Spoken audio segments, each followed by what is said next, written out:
तो भाई चानायुन हमारे हाजिन की बातों को सुने बिना तो एक पल भी नहीं रह सकती। ऐसा मैं क्यों कह रहा हूँ, आज के इस चैप्टर में आपको पता लगने वाला है। तो वीडियो की स्टार्टिंग होती है, हमें देखा जाता है पिंक ईथर, जहाँ पर हाजिन उसे देखते हुए कह रहा होता है मुझे तो विश्वास नहीं हो रहा ये क्या हुआ। आखिरकार यहाँ पर कई सारे इफेक्ट्स थे जो कि इसे मिल सकते थे, लेकिन सभी को छोड़कर यही क्यों मिला। जहाँ पर हमें बताया जाता है इसे मिला होता है डिजायर ऑफ एथिक्स। हाँ, वही वाला ब्यूटीफुल चीजों को देखकर अट्रैक्ट होना और चार्म को बढ़ा देना। इस चार्म वाले इफेक्ट को देखकर तो हाजिन भी गुस्सा हो चुका होता है। वह कहता है इस चार्म का क्या मतलब है, ऐसी बात नहीं है कि ये खराब है, लेकिन फिर भी चलो कोई ना, ये काफी सारे बेनिफिट्स तो देता है।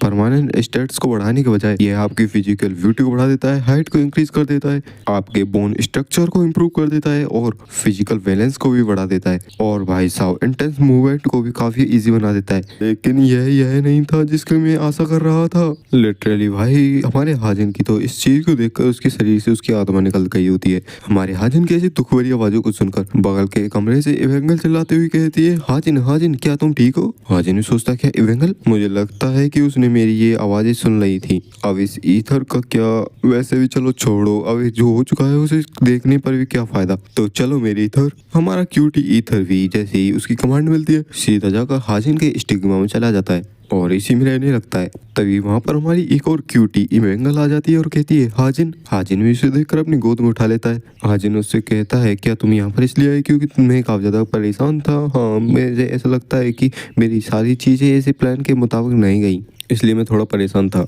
इवेंगल भी उसकी बातों को ध्यान से सुन रही होती है। हाजिन भी उसके मन को खुश करने के लिए कहता है क्या हमें प्लेग्राउंड जाना चाहिए पहले इस डायरी को स्टार्ट करने से पहले। इसे सुनकर तो इवेंगल भी काफी ज्यादा खुश हो जाती है। वह कहती है हाँ हाँ मैं जाना चाहती हूँ। वह पूछती भी है क्या मैं एनिमल प्लाज्मा को पहनकर जा सकती हूँ प्लेग्राउंड में। हाजिन भी उसे मना कर देता है, जिससे वह थोड़ा गुस्सा हो जाती है।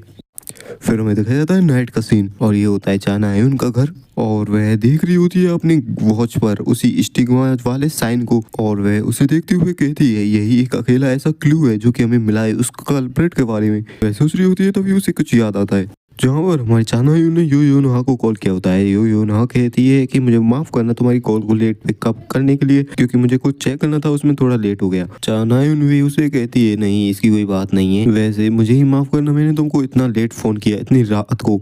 योनहा भी उससे पूछती है आखिर क्या चल रहा है। तभी चानायुन हमारी योनहा को एक फोटो सेंड करती है और बताती है कि देखो इसे ऐसा ही एक टैटू उस कल्प्रेट के हाथ पर भी था। वैसे तो उस कल्प्रेट के बारे में और कोई सबूत नहीं मिला इसे छोड़कर। योनहा भी सोच में पड़ जाती है। वह कहती है क्या यही अकेला सबूत है।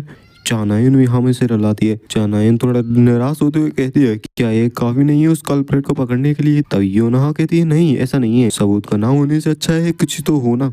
वैसे देखा जाए तो दाजन ग्रुप में ऐसा कोई भी बंदा नहीं है जिसके हाथ पर इस तरीके का कोई टैटू हो। वैसे ये टैटू काफी ज्यादा यूनिक है तो इसे ढूंढना भी काफी आसान होगा। जहाँ तक तुम चिंता मत करना, मैं काफी सारे विलन्स और दाजन्स के बीच में इस टैटू वाले बंदे को जरूर ढूंढूंगी। चानायुन भी उसे शुक्रिया करती है और कहती है हाँ तुम्हारा शुक्रिया, मैं तुम्हें रिवे जरूर करूंगी इसका। योनहा खुश हो जाती है और कहती है इसकी चिंता मत करो क्योंकि आखिरकार हम तो फ्रेंड ही हैं और दोस्तों के बीच में no sorry no thank you. तभी से शिफ्ट होता है और चानायुन सोच की होती है। वह देखती है अपने सपने में जहाँ पीछे से कोई उससे कहता है नायुन, और जैसे ही नायुन पीछे मुड़कर देखती है तो वह काफी ज्यादा खुश हो जाती है क्योंकि उसके पीछे होता है उसका भाई, जहाँ पर वह दौड़ कर जाती है और कहती है ओपा, और जाकर उसे गले लगा लेती है और कहती है ओपा मैंने तुम्हें कितना याद किया था, आखिर तुम कहाँ चले गए थे। लेकिन तभी वह हमारी नायुन के हाथों को पकड़ लेता है और कहता है आखिर तुमने ऐसा क्यों किया, आखिर तुमने। भाई साहब वह काफी ज्यादा खतरनाक लग रहा होता है, उसके सिर से खून टपक रहा होता है और कहता है आखिर तुमने मुझे क्यों छोड़ दिया वहां मरने के लिए, आखिर क्यों। इस सीन को देखकर वे एकदम से खड़ी हो जाती है और डर के मारे उसे काफी ज्यादा पसीना आ रहा होता है, हाँफ भी रही होती है और उसके मन में वही बातें चल रही होती हैं उसके भाई की।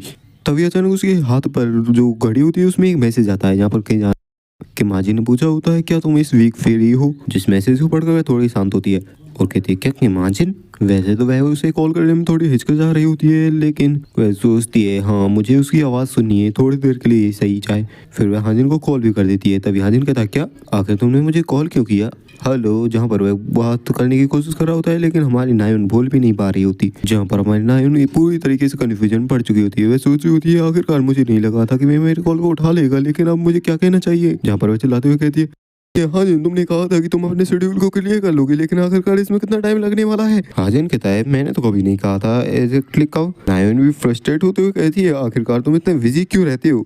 हाजिन कहता है हाँ मुझे काफी सारी चीजें करनी है तो, लेकिन इस वीक मैं एकदम फ्री हूँ, तो आखिर तुम्हारे बारे में क्या? नायन कहती है हाँ फिर मैं भी फ्री हूँ। हाजिन कहता है तो ठीक है उसी दिन मिलते हैं, तो मैं इस कॉल को काट रहा हूँ। तभी नायन घबरा जाती है और कहती है "हे, रुको प्लीज कॉल को मत काटना अभी"। हाजिन भी सोचता है आखिर अब इसके क्या हो गया। फिर वे कहती है क्या हम थोड़ी देर और बात नहीं कर सकते? हाजिन भी उसकी झिझकती आवाज को सुनकर समझ जाता है कि थोड़ी परेशान है और कहता है ठीक है तुम मुझसे बात कर सकती हो। तभी चानायुन कहती क्या?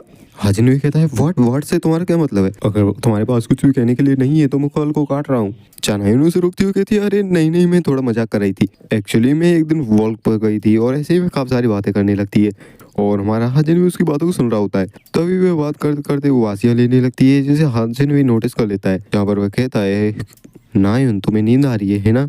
एक्चुअली में नायन को नींद आ रही होती है लेकिन फिर भी मना करने की तो कोशिश करती है। हाजिन उससे कहता है अगर तुम्हें नींद आ रही है तो तुम जाकर सो जाओ, क्योंकि एक बार तुम्हारी नींद चली गई तो तुम्हें मेडिसिन लेनी पड़ेगी जो कि तुम्हारी सेहत के लिए अच्छा नहीं है। चाहे नायन भी उससे पूछ लेती है क्या तुम मेरे बारे में चिंता कर रहे हो किम हाजिन, जहाँ पर हाजिन भी कह देता है हाँ। नायन उससे कहती है तो ठीक है मैं भी तुम्हें काफी ज्यादा मिस कर रही हूँ। हाजिन शौक हो जाता है, वो कहता है कि सच में? लेकिन हमारी नाइन तो सो चुकी होती है और उसे कोई जवाब नहीं मिलता। वह शांत रह जाता है, बैठा रह जाता है अपनी बेंच पे और कहता है गुड नाइट नायन। तो गाइस अगर आपको ये चैप्टर अच्छा लगा तो वीडियो को लाइक एंड सब्सक्राइब और वीडियो को हाइप जरूर से कर देना। Thanks for watching.